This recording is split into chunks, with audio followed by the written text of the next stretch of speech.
Fickle minded চ্যানেলে আজ আপনারা শুনছেন রবীন্দ্রনাথ দস্তিদারের লেখা লাশ। গল্প পাঠে সুমিত কর্মকার, সূত্রধার আমি সুজয় ভট্টাচার্য।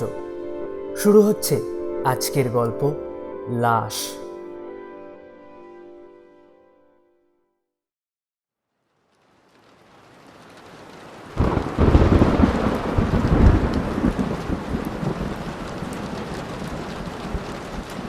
দেখুন মশাই, পাপ আর পাড়া কখনো কখনো যে চাপা থাকে না। এ আত্মবাক্য অপর কেউ বিশ্বাস করুক আর চাই না করুক, আমি কিন্তু খুবই বিশ্বাস করি। নইলে খুন করার 30 বছর পরে খুনি কেন আবার ধরা পড়ে? এই 30টা বছরে স্থান কাল পাত্রের কতই তো বদল ঘটল, অথচ নেপাল নাগকে খুনের প্রায় কোনো প্রমাণই লোপ পেল না এই 3 যুগের ভেতর। গল্পের গন্ধ পেয়ে আমি নড়ে চড়ে বসলাম। প্যাকেট থেকে 2টো সিগারেট বার করে একটা যতীনবাবুকে দিয়ে আর একটা নিজে ধরিয়ে উৎসুক কণ্ঠে জিজ্ঞেস করলাম,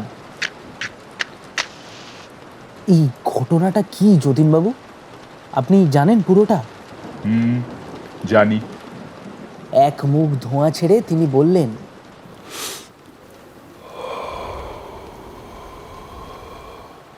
আপনি শুনবেন? হ্যাঁ। যতীনবাবু নন্দনপুরের প্রাচীন পুলিশ প্রধান, আর আমি কলকাতার কোনো এক প্রথম শ্রেণীর খবরের কাগজের নবীন সংবাদদাতা। এসেছিলাম নতুন এই গড়ে ওঠা শিল্পনগরীটির ওপরে একটি সচিত্র প্রবন্ধ লেখার আদেশ নিয়ে। সেই সূত্রেই পুলিশ দপ্তরে আগমন এবং কথায় কথায় এহেন রোমাঞ্চকর প্রসঙ্গের অবতারণা। যতীনবাবু প্রশ্ন করলেন, আচ্ছা, আপনি নন্দনপুরের ইলেকট্রনিক ফ্যাক্টরিটা দেখেছেন? হ্যাঁ হ্যাঁ দেখেছি। হ্যাঁ, 30 বছর আগে ওখানে ছিল প্রকাণ্ড একটা দিঘি, আর তার আশেপাশে কিছু বন জঙ্গল। ধারে কাছে লোক বসতি তেমন ছিল না। কাউকে খুন করে তার লাশ গুম করে ফেলার পক্ষে সে ছিল এক আদর্শ জায়গা। আমার তো দৃঢ় বিশ্বাস ওই দিঘিটাকে ভরাট করার সময়ই নেপাল নাগকে খুন করার মতলব জেগে উঠেছিল ওই শচীন সামন্তর মাথায়। কিন্তু এই খুন খারাপির উদ্দেশ্যটা কি? ব্ল্যাকমেলিং। শচীনকে সিম্পল ব্ল্যাকমেলিং করছিল নেপাল। ব্ল্যাকমেলিং? কিন্তু কেন? আসলে শচীনের এক বিধবা যুবতী বোন ভ্রষ্ট হয়ে আর নষ্ট হয়ে কলকাতার ওইসব নিষিদ্ধ পল্লীতে গিয়ে যৌবন বিক্রির ব্যবসা খুলে বসেছিল। এদিকে বাড়িতে তো সবাই জানতো মেয়েটি কাশিতে কোনো আশ্রম টাশ্রমে আছে, কিন্তু নেপাল কি করে যেন আসল খবরটা জানতে পেরে যায়। এদিকে বিবাহযোগ্য আরো 2টি বোন ছিল শচীনের। পারিবারিক কলঙ্কের কথা চাউর হয়ে পড়লে তাদের বিয়ে দেওয়া শক্ত হয়ে দাঁড়াবে, এই ভেবে নেপালের মুখ বন্ধ রাখতে প্রথমে কিছু টাকা পয়সা খাওয়াতে হয়েছিল শচীনকে। ব্যাস, পরে সেটাই দাঁড়িয়ে যায় তার মাসিক বরাদ্দে। আচ্ছা, এই ব্ল্যাকমেলিং এর ব্যাপারটা তো না হয় বুঝলাম, কিন্তু নেপালকে শচীন খুন করলো কিভাবে? ঘটনাটা তাহলে তোমায় খুলেই বলি। সরকারের বাস্তু বিভাগের মাথায় হঠাৎ একদিন খেয়াল চাপলো এরিয়াটাকে ডেভেলপ করার, আর তারই পরিপ্রেক্ষিতে দরকার হয়ে পড়ল ওই দিঘিটাকে ভরাট করার। আশপাশের কলকারখানার ফার্মগুলোর কাছে অনুরোধ গেল যে এবার থেকে তারা যেন তাদের সমস্ত রাবিশ টাবিশ এনে ওই দিঘির বুকে ফেলে, যাবতীয় সমস্ত খরচ গভর্নমেন্টে। আসলে প্রকাণ্ড দিঘি তো, টন টন রাবিশের দরকার। শচীন সামন্ত ছিল একজন ঠিকাদার। ঠিকে নিয়ে সে এলো নন্দনপুরের দিঘিতে রাবিশ ফেলতে। এলো আরো অনেকে। দেখতে দেখতে বহু দিনকার শান্ত সমাহিত জায়গাটা ভারী ভারী লরির আনাগোনায়, চাকার চাপে, মানুষের হইহট্টগোলে একেবারে পিষ্ট হয়ে তছনছ হয়ে গেল। তো যাই হোক, আমি তখন সবে লোকাল পুলিশ আউটপোস্টে রাইটার কনস্টেবল হয়ে জয়েন করেছি। থানায় থাকি আর প্রায় রোজই বেড়াতে যাই দিঘির ধারে। লক্ষ্য করি দাঁড়িয়ে দাঁড়িয়ে রাবিশ ফেলার কাজকর্ম। দিঘিটা কিরকম ছিল জানো তো? দিঘির চারপাশের পাড় ক্রমশ ঢালু হয়ে নেমে গিয়েছিল নিচে। ফলে রাবিশ ফেললে তা প্রথমে পাড়ের কাছেই পড়তো, তারপর ৩-৪ ক্ষেপ ওপর থেকে ফেলা অন্য রাবিশের চাপ খেয়ে একেবারে গড়িয়ে যেত দিঘির বুকে। এই বিশেষত্বটুকুকেই কাজে লাগিয়েছিল শচীন সামন্ত। প্রথম ঝুঁকিটুকু কাটিয়ে উঠতে পারলে পরে লাশের ওপর রাবিশের পাহাড়ের পর পাহাড় জমা হয়ে তাকে যে কোন গহ্বরের মধ্যে নিয়ে ফেলবে তা কল্পনা করাও কঠিন। আসলে কি জানো তো, সব দোষটাই শচীনের নয়। মানুষের খাই বড় মারাত্মক জিনিস ভায়া, কিছুতেই মিটতে চায় না। যত দাও তত নেবে, নিয়ে আরো চাইবে।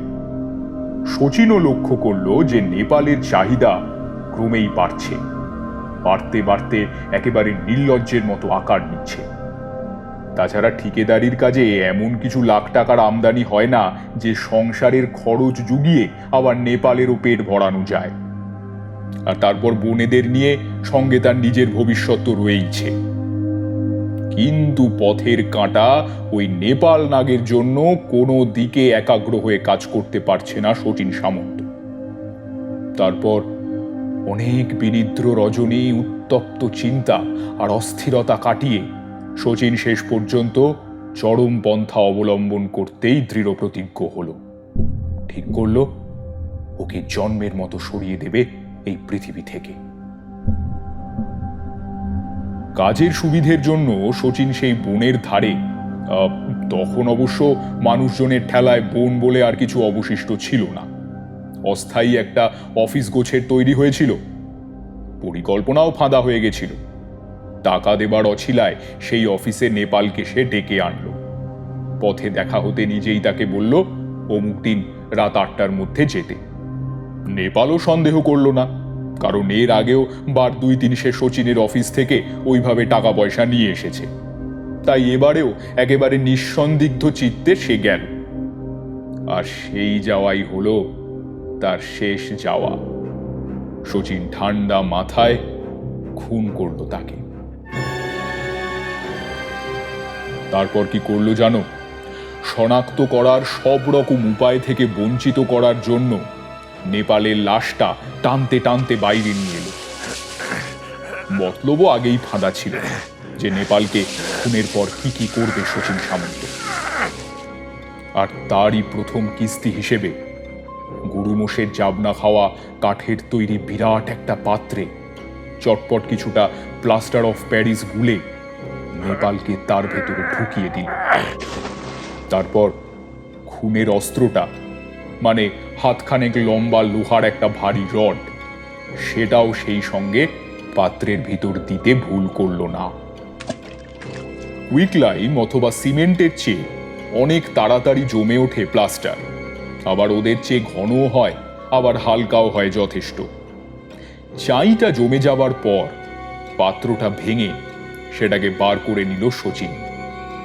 তারপর পরিকল্পনা মতো তার অফিস ঘরের আশেপাশে জড়ো নানান আকারের নানান ওজনের সিমেন্ট আর প্লাস্টারের ভাঙা টুকরোর সঙ্গে এটাকেও রেখে দিলে। তার আগে অবশ্য লোকের সন্দেহ এড়াবার জন্য হাতুড়ির ঘায়ে চারপাশে ক্ষতচিহ্ন এঁকে রাখতে কসুর করল না, যেন কোনো কাজের জন্য ব্যবহৃত হওয়ার পরে পরিত্যক্ত একটা চাই। তাছাড়া জাবনা পাত্রের আকৃতির আভাসটাকেও মুছে দেওয়ার তার দরকার ছিল, যাতে কেউ বুঝতে না পারে যে কি ধরনের আধারে প্লাস্টারটাকে জমানো হয়েছে। আর লরি ড্রাইভারকেও বলাই ছিল, সে এসে পরদিন সকালে এখানকার রাবিশগুলোকে নিয়ে চলে গেল। দম নেবার জন্য যতীনবাবু একটু থামতেই আমি জিজ্ঞেস করলাম, আচ্ছা যতীনবাবু, এই শচীন সামন্ত ও এটা ভেবে দেখলো না যে নেপালকে যদি সময় মতো বাড়ি ফিরতে না দেখে ওর বাড়ির লোকরা উদ্বিগ্ন হয়ে উঠবে? আর তাছাড়া অস্বাভাবিক রকমের দেরি হলে পুলিশও তো রিপোর্ট করতে পারে। ভেবেছিল নিশ্চয়ই, এবং ভেবেই সে খুন করেছিল নেপালকে। তাছাড়া প্রস্তুতি তো তার একদিনের ছিল না। পেশায় নেপাল ছিল ট্যুরিং সেলসম্যান। এ কোম্পানির মাল বি কোম্পানিকে, আর বি কোম্পানির মাল সি কোম্পানিকে বেচবার জন্য হিল্লি দিল্লি থেকে হামেশাই ঘুরে বেড়াতে হতো। কদিন আর বাড়িতে থাকতো সে? আর বাড়ির লোক বলতে একমাত্র স্ত্রী ছাড়া আর কেউ ছিল না তার সংসারে। কাজেই নেপালের নিরুদ্দেশ নিয়ে যে খুব একটা হইচই উঠবে না কোথাও, এটা শচীন গোড়া থেকেই ধরে নিয়েছিল। প্র্যাকটিক্যাল ঘটেও ছিল তাই। মাস দুই পরে তার স্ত্রী অবশ্য স্বামীর নিরুদ্দেশের কথা জানিয়েছিল পুলিশকে, কিন্তু নেপাল সম্পর্কে অনেক কথা, অনেক ঘটনা, অনেক স্মৃতি তখন একেবারে ফিকে হয়ে গেছে। সুতরাং যা হওয়ার তাই হলো, রিপোর্ট ফাইল বন্ধ হয়েই পড়ে রইল। দেখতে দেখতে দিন, মাস, বছর গড়িয়ে গড়িয়ে মানুষের হিসেবে প্রায় 2 যুগের উপর কেটে গেল। সেই সঙ্গে সারা ভারতবর্ষের চেহারায় আর জীবনে অনেক ওলটপালটও ঘটে গেল। নন্দনপুরও নবরূপে নবীন কলেবরে মাথা তুলে দাঁড়ালো একটু একটু করে। স্কুল কলেজ হলো, হাসপাতাল, মন্দির, মসজিদ, গির্জা তার বুকে গড়ে উঠল আস্তে আস্তে। তো সরকারি কেষ্টবিষ্টুরা একদিন স্থির করলেন যে নন্দনপুরকে একটা লাইট ইন্ডাস্ট্রিয়াল এস্টেটে ট্রান্সফার করতে হবে। এর প্রসপেক্ট নাকি অনেক। আর এই ব্যাপারে প্রথম পদক্ষেপ তারা নিলেন একটা বিরাট ইলেকট্রনিক ফ্যাক্টরি তৈরির কাজে হাত দিয়ে। স্থান নির্বাচন করা হলো ভরাট করা সেই দিঘির বুকের জমিটা। আর শচীন সে তখন নন্দনপুরের একজন সম্ভ্রান্ত নাগরিক। বিল্ডিং মেটেরিয়ালসের ব্যবসা করে গাড়ি, বাড়ি, সম্পত্তি অগাধ হয়েছে, সুখেই সংসার করছে। যতীনবাবু এবার নিজে পকেট থেকে সিগারেট বার করে একটা তিনি ধরিয়ে আর একটা আমায় অফার করে টানতে টানতে বললেন, now I won't go into all this intricacies, কেবল একটা কথাই বলি। পাইল ড্রাইভিং কাকে বলে জানেন? জানি, ওই তো বড় বড় অট্টালিকা, প্রাসাদ, ইমারত গড়বার সময় ভিত যাতে নড়বড়ে আর অমজবুত না হয় তার জন্য ওই অনেকগুলো কংক্রিটের খুঁটি জাতীয় পুঁতে দেওয়া হয় ভিতের বুকে যত্রতত্র, তার কথাই বলছেন তো? হ্যাঁ, তো ড্রিলিং এর সময় দেখা গেল যে দিঘির বুকে ফেলা রাবিশের স্তূপ এই 30 বছরে যতই শুকিয়ে উঠুক ঠিকমতো সলিড হয়ে উঠতে পারেনি। মাঝে মধ্যে একটু আধটু ফাঁক ফোকর রয়েই গেছে। আর এরই জন্য সেদিন ঘটে গেল মারাত্মক অঘটন। নিউম্যাটিক ড্রিলটা আস্তে আস্তে ঘুরে ঘুরে একটু একটু করে প্রবেশ করছিল মাটির বুকে, ঠিক যেন কেউ একটা পাকা কলার গায়ে ছুঁচ ফোটাচ্ছে। হঠাৎ তার বাকি ছন্দ নষ্ট হলো, তাল কেটে গেল। ড্রিলিং মেশিনটা থরথর করে কেঁপে উঠল একেবারে লজ্জাবতী লতার মতো। ড্রিলারের ভুরু কুঁচকে উঠল। নিশ্চয়ই বেশ শক্তপোক্ত কিছু পড়েছে যন্ত্রের সূচিমুখ অগ্রভাগে। পাথর টাথর হবে বোধহয়। জিনিসটাকে তুলে ফেলে দিতে না পারলে ড্রিলের তীক্ষ্ণ তুরপুনটা ভোঁতা হয়ে যাবার আশঙ্কা আছে। ব্যাস, ডাক পড়ল কুলিদের। গাঁইতি, শাবল, কোদাল নিয়ে তারা ছুটে এলো। ঘন্টা কয়েক পরিশ্রম করতেই বেরিয়ে পড়ল প্লাস্টারের সেই চাই। সবাই তো একেবারে অবাক, একেবারে হতভম্ব। কিন্তু পুরোপুরি হতভম্ব হওয়ার তখনও যেন বাকি ছিল কিছুটা। প্লাস্টারের চাই ভাঙতেই ভয়, অবিশ্বাস, বিস্ময়, উত্তেজনায় একেবারে ফেটে পড়ল সেখানকার সবাই। দেখে কি, প্লাস্টারের খোলে মানুষের একটা লাশ, একটা মমি। দেখা গেল গোটা দেহটা শুকিয়ে কুঁচকে ছোট হয়ে গেলেও তখনও চমৎকার অবস্থায় আছে। প্লাস্টার অফ প্যারিসের নিশ্ছিদ্র বায়ুশূন্য খোলে থাকায় একটুও পচন ধরেনি নেপালে। অন্দেহল অবিকৃতই ছিল মৃতদেহটা। এমনকি পরনের কাপড় চোপড়, লোম, চুল, দাঁত, নখ সব একেবারে ইনট্যাক্ট ছিল, স্বাভাবিকের মতো। ব্যাপারটা যে রীতিমতো অস্বাভাবিক সেটা আরো প্রকট হলো লাশের পাশে হাতখানেক লম্বা লোহার তৈরি ভারী একটা রড পড়ে থাকতে দেখে। সকলেই বুঝলে যে ব্যাপারটা খুন ছাড়া আর কিচ্ছু নয়। কে এই হতভাগ্য? তাকে এমন করে এয়ারটাইট কেসিংয়ে পুড়ে এভাবে কবরই বা দিল কে? এ তো ইদানিংকালের কোনো ঘটনা নয়। এখন এ কাজ একেবারেই অসম্ভব। দিনে হোক রাতে হোক কিছুতেই লোকের নজর এড়ানো যাবে না। তাহলে এ কীর্তি নিশ্চয়ই সেই দিঘি ভরাটের সময়কার। পুলিশে খবর গেল, আমরা এলাম তদন্তে। লাশের ফটো তোলা হলো। আরও একটা চমকপ্রদ দৃশ্য দেখা গেল। বর্তমানে লাশটা আনুপাতিকভাবে শ্রিঙ্ক করে গেলেও ফেসিংয়ে পড়বার সময় প্লাস্টার নরম থাকায় তার গোটা দেহের, বিশেষ করে মুখের একটা চমৎকার ন্যাচারাল ছাঁচ গড়ে উঠেছিল তার মধ্যে। ফলে লাশের আসল আর অকৃত্রিম বডি ফরমেশনেরও একটা আঁচ পেয়ে গেলাম আমরা।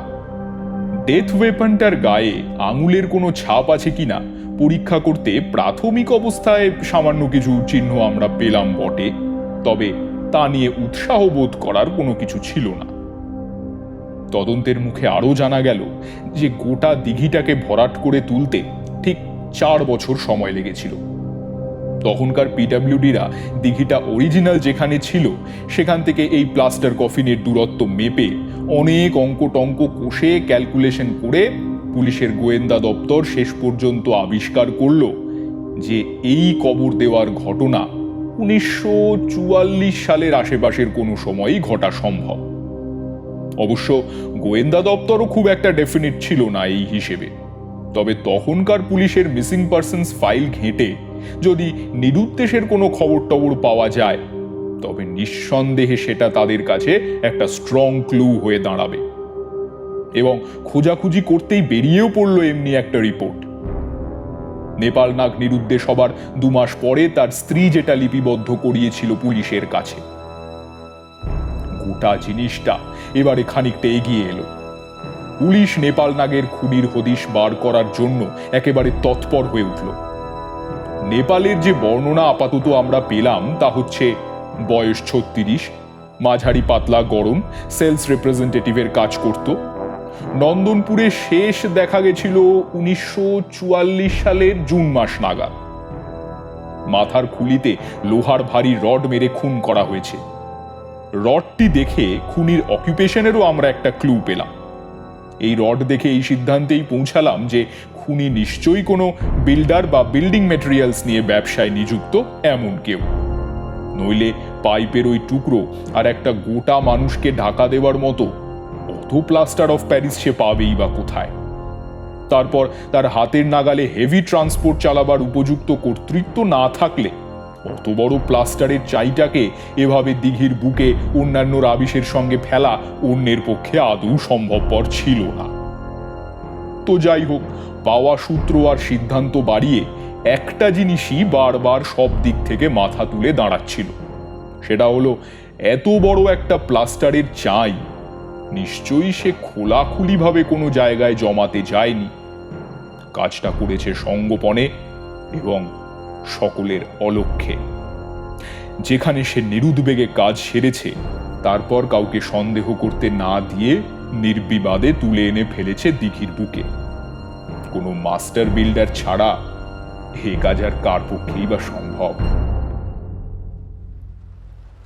কিন্তু এটাও অনেকটা সেই অন্ধকারে ঢিল ছোড়ার মতো হয়ে দাঁড়ালো। তৎকালীন পিডব্লিউডির রেকর্ডে 5টা বিল্ডিং ফার্মের নাম লেখা ছিল, যারা সে সময় দিঘিটাকে ভরাট করতে রাবিশ ফেলে সক্রিয় সহযোগিতা করেছিল সরকারকে। খবর নিতে গিয়ে দেখলাম যে 5টা ফার্মের 2টো ফার্ম ইতিমধ্যে তাদের কাজ কারবার বন্ধ করে দিয়েছে। পুলিশ কিন্তু তা বলে মোটেই পিছিয়ে এলো না। তারা ওই 3টে ফার্মের সম্বন্ধেই খোঁজ খবর নিতে লাগলো। আর তারই ফলে 3টি ফার্মের অন্যতম একটি ফার্ম সামন্ত বিল্ডার্স এবং তার বেনামি প্রোপ্রাইটার শচীন সামন্তর ওপর গিয়ে তাদের অনুসন্ধানের স্পটলাইট ফোকাস হলো এবং তাকে ধীরে ধীরে টেনে আনলো আলোর বৃত্তে। এবং এও জানা গেল যে নেপাল নাগকে শচীন সামন্ত চিনত।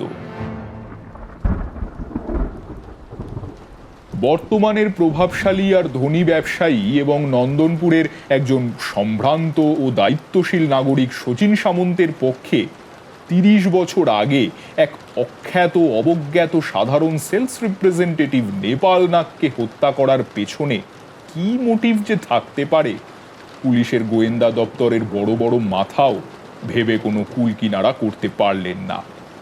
এ ভাবনাটাই যেন হাস্যকর। ফরেন্সিক ল্যাবরেটরিজের লোকেরা ইতিমধ্যে প্লাস্টার কফিন আর লোহার রড নিয়ে ঘাঁটাঘাঁটি করে আরও একটা সূত্র আবিষ্কার করে ফেলেছিল, এক টুকরো হলদে card. It was simply a bit of a time sheet অথবা ওয়ার্কস ডেটা। এ থেকে একটা সিদ্ধান্ত নেওয়া হলো যে প্লাস্টার করবার সময় কার্ডটা খুনির পকেট থেকে হয়তো দুইবাত পড়ে গিয়ে থাকবে এবং খুনি সেটা একেবারেই জানতে পারে। শচীন সামন্তের মুখোমুখি হওয়ার আগে পুলিশ নিজেদের পায়ের তলার মাটিটা একটু শক্ত করে পেতে চাইল, কেননা যার বিরুদ্ধে তাদের অভিযান সে তো এখন শহরের মস্ত মানিগুনি লোক।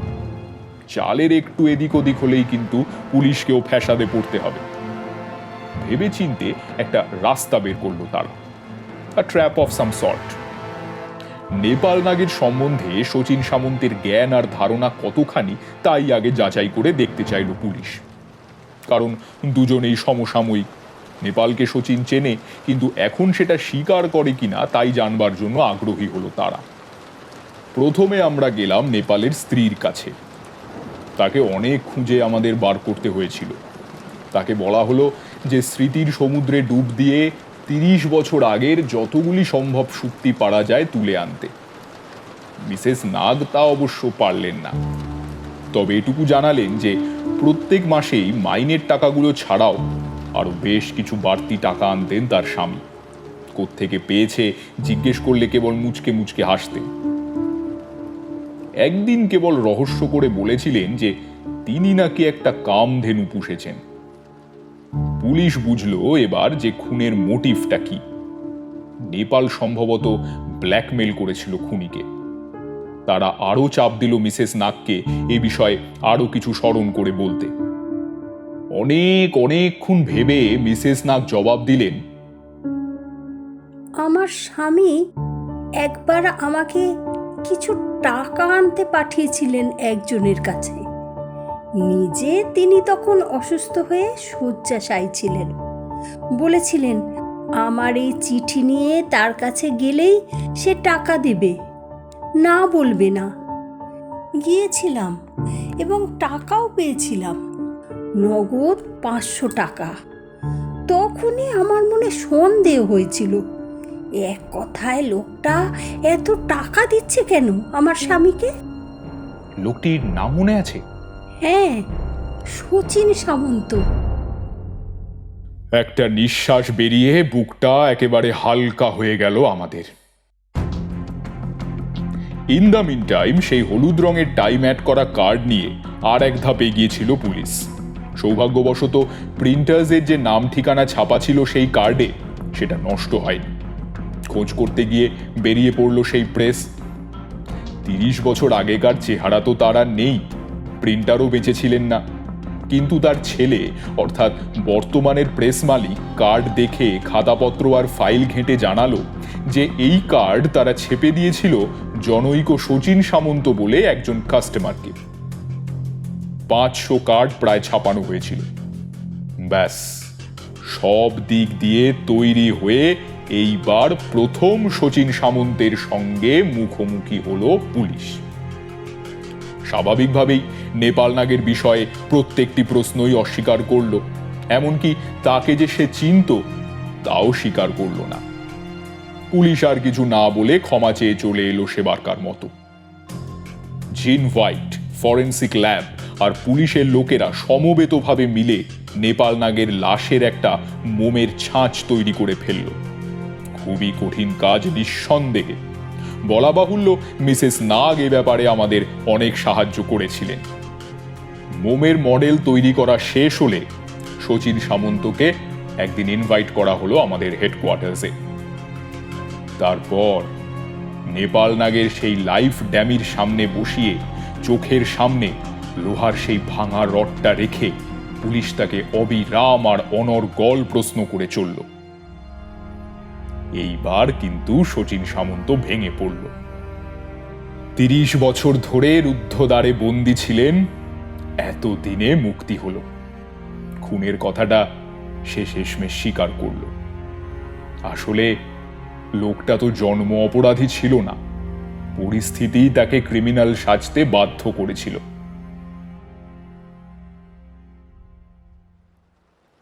তারপর বাকিটা তো জলের মতোই সহজ। 30 বছর আগের এক খুনের দায়ে গ্রেপ্তার করা হলো শচীন সামন্তকে। সিগারেটের শেষাংশটুকু অ্যাশট্রেতে ফেলতে ফেলতে যতীনবাবু হেসে বললেন, কেসটাতে খেটেও ছিলাম খুব, অসম্ভব পরিশ্রম করতে হয়েছিল আমাকে। অবশ্য সরকার বাহাদুরও তার পুরস্কার থেকে আমাকে বঞ্চিত করেননি। ওসি থেকে এক লাফে উঠে এলাম আমাদের এই কমিশনারের পোস্টে। আর এই সঙ্গে এই অভিজ্ঞতাও হলো যে পাপ আর পাড়া কখনো একেবারে চাপা থাকে না, সুযোগ সুবিধে পেলে ফুটে বেরোবেই।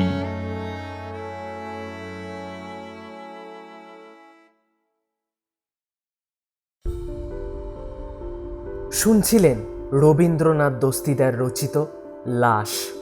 গল্প পাঠ ও যতীনবাবুর চরিত্রে সুমিত কর্মকার, মিসেস নাগের চরিত্রে দেবযানী চ্যাটার্জি এবং গল্পের কথকের ভূমিকায় আমি সুজয় ভট্টাচার্য। গল্পের প্রচ্ছদটি এঁকেছে জয়িতা সরকার।